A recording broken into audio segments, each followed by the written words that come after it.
वेद उपनिषदों के महान ज्ञान सागर को गीता ने अपनी नन्ही सी गागर में समा लिया है। सर्वशास्त्रमयी गीता संपूर्ण शास्त्रों का सार और समन्वय है।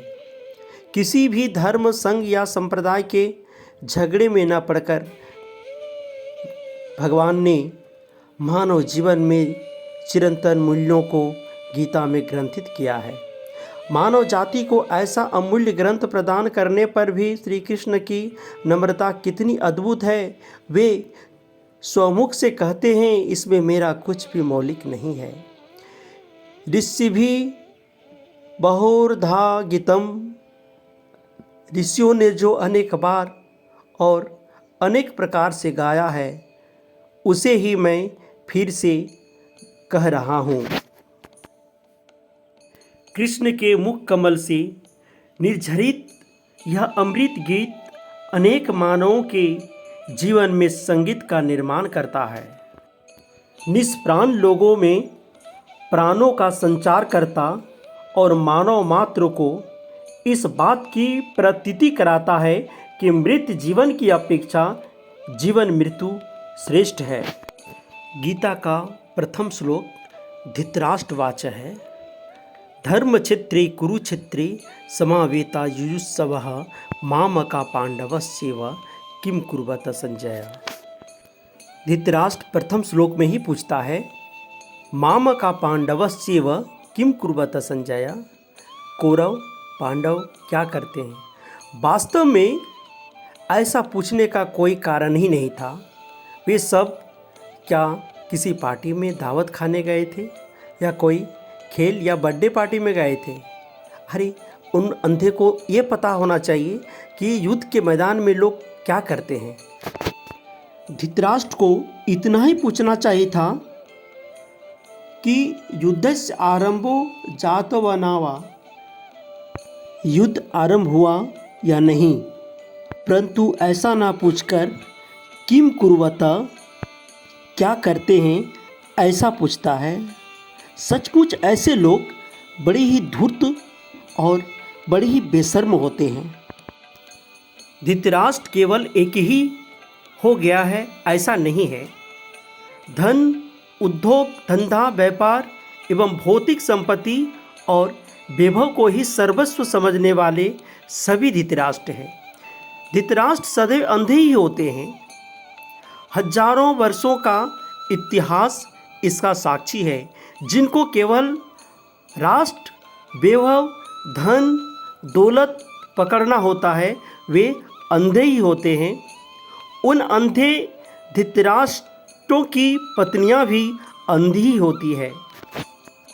दीर्घ काल से वैदिक तत्वज्ञान और गीता के अमृत ज्ञान समाप्त हो जाने से संसार की आधी जनसंख्या, स्त्री समाज हो या पुरुष समाज हो, अंधे के अंधे हो गए हैं। संसार की आधी स्त्री समाज पुत्र मोह व पति की अनुचित रुचि के अनुसार नर्तन और बर्तन करने में ही अपने जीवन की सार्थकता समझने लगी है। जब से वह ऐसे समझने लगी है, तब से आँखों के होने पर भी वह अंधी हो गई है। अब यह समझने की ज़रूरत है कि भौतिक संपदाओं को ही श्रेष्ठ समझने वाले धृतराष्ट्र और उनकी पत्नियों की जो अपने आँखों में पट्टी बांधी हुई होती है, उनकी संतानें कैसे होगी। अरे दुशासन, दुशीला, दुर्योधन इत्यादि करों के नाम भी तो देखिए। अरे उन आँख में पट्टी बांधी हुई स्त्रियों के जो बच्चे होते हैं, उनका नाम अधिकतर नामों के आगे दुष् शब्द का प्रयोग होता है।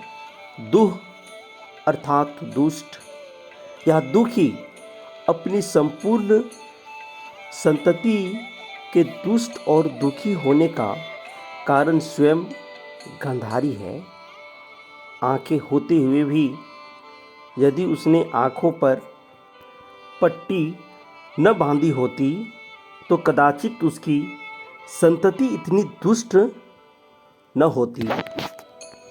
आज वर्तमान युग में भी ऐसे लाखों गंधारी और धृतराष्ट्र हैं जिनको अपने पुत्र की दुष्कृत्य लगता ही नहीं है, जिसके कारण ऐसे माता पिता के संतानें अधिकतर उद्दंडता, निस्तेजता और निष्क्रियता को प्राप्त करते हैं।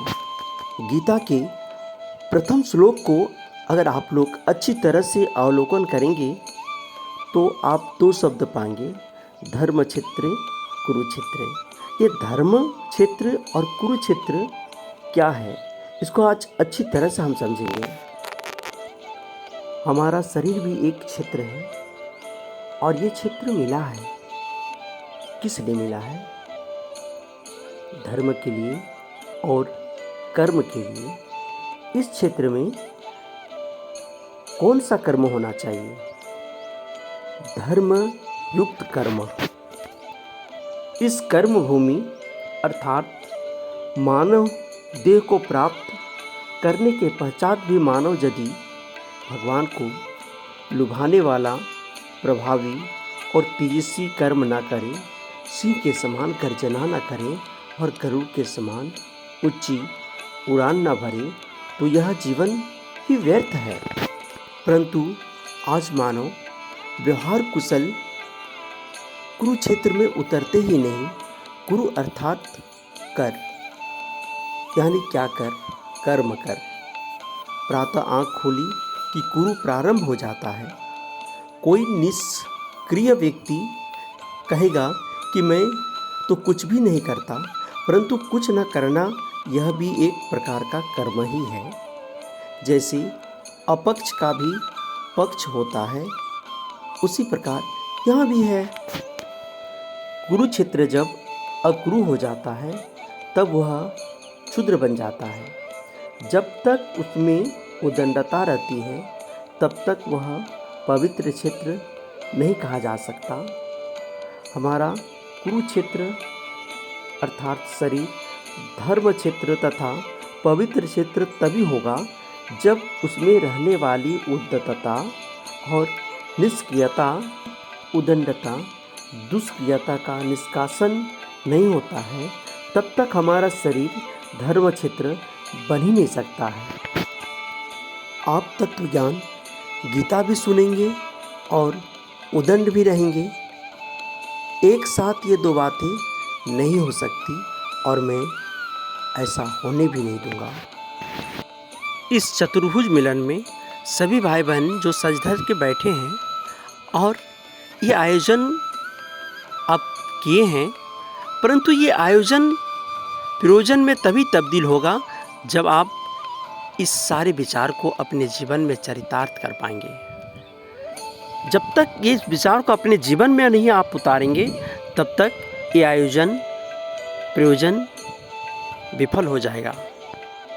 इस आयोजन को सफल बनाने के लिए हम सब अपने अंदर में रामत्व, देवत्व, कृष्णत्व और शिवत्व का चरितार्थ करना होगा। सभी भाई बहन को अपने अंदर की निष्क्रियता, दुष्क्रियता को निष्कासित करना होगा। हम सब अपने अंदर के प्रभुत्व को जगाकर नर से नारायण बनने की सुनहरी संधि को कायम करना होगा।